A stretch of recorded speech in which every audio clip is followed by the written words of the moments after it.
this film help Mahesh? I don't know. I hope it does, but I have to be realistic. His lungs are full of sand from the stones he's been grinding for 6 years.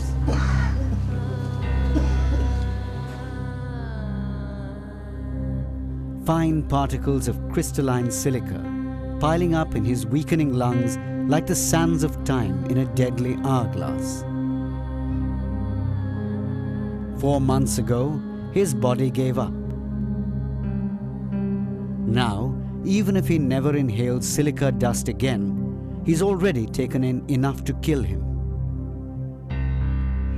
मैं यहाँ काम करता हूँ पड़ोस में, पड़ोस का मोहल्ला है इसमें। 6 साल से काम करता हूँ, तो महीने में 15-20 दिन काम करते हैं। और अब तो घर बैठे रहते हैं, क्या छोटा भाई खिलाता है।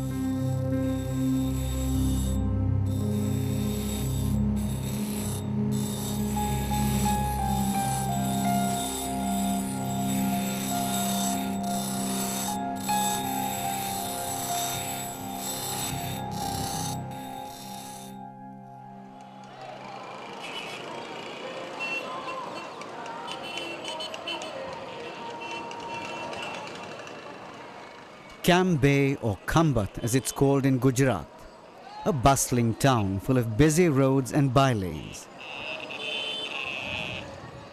One of India's largest centres for the cutting, grinding and polishing of agate into prayer beads, jewellery, handicrafts items and trinkets.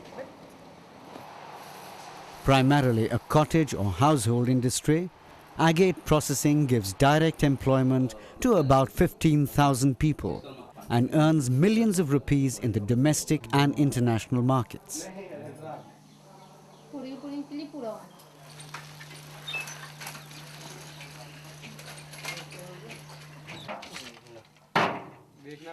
Agate, a semi-precious silica mineral that occurs in bands of varying colors and transparency. To process it, the stones are first heated to make them easier to cut. Here they begin to acquire distinct metallic oxide colors. They are then chipped with a hammer whose head is made of cow or buffalo horn to break them into small pieces.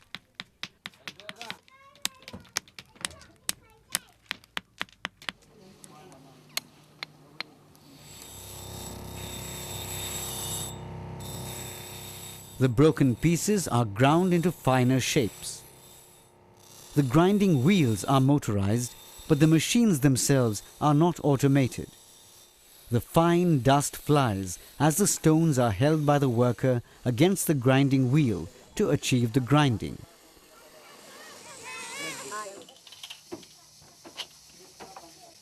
The processed stones are placed in an electrically rotated drum for about 3 or 4 days to make the smooth and glossy final product.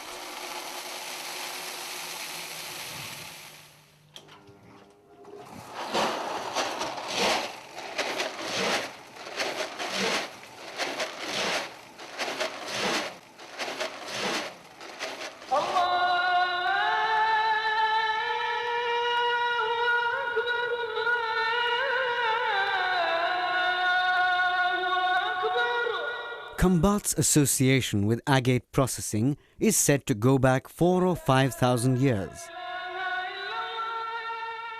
Some centuries ago, a figure known as Baba Ghor, a Siddhi from Africa, seems to have given this craft a fresh impetus.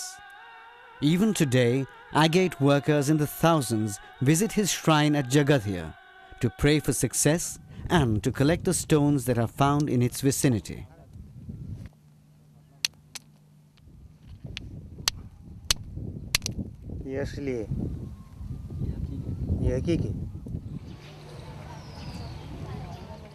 In villages like Shakarpur, wherever you look, you see small home-based cottage units working on agate.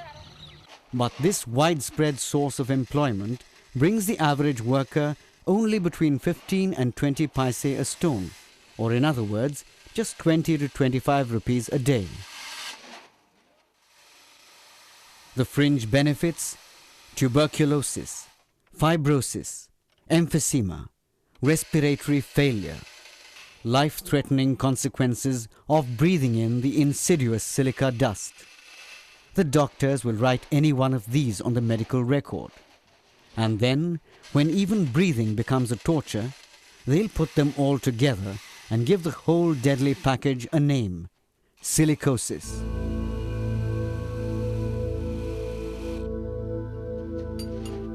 Silicosis, one of the world's most lethal industrial killers, an occupational disease that is progressive, debilitating and fatal. In the agate industry, the grinding process is the worst offender. Directly exposed to this dust at close quarters, the workers are, of course, the most badly affected. But the fine, light dust particles travel great distances, claiming unsuspecting victims from far and wide. All these industries, basically they use silica in one or other form, and fine silica dust particles are generated during various processing among these industries, and this dust is inhaled by the workers, and in a period of 5 to 15 years the disease is caused. And how dangerous is this? Number one is, this disease is very dangerous. There is no cure, there is no treatment for the disease. Once the disease occurs, it progresses further and further till death occurs. So it is invariably a fatal disease, and there is not a single treatment modality available to cure this disease. This makes the control of silica dust levels a vital necessity.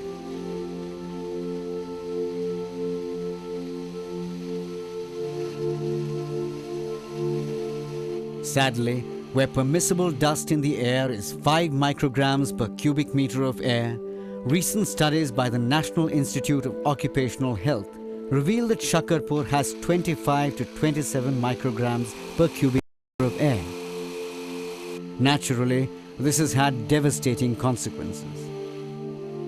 The recent study carried out by our institute, that is National Institute of Occupational Health, the figures for workers is around 30% silicosis, and for non-workers, that is the people who are households or family members and community or neighbors, in this population, non-occupational group, we have the prevalence ranging from 6 to 10%. Is that alarming?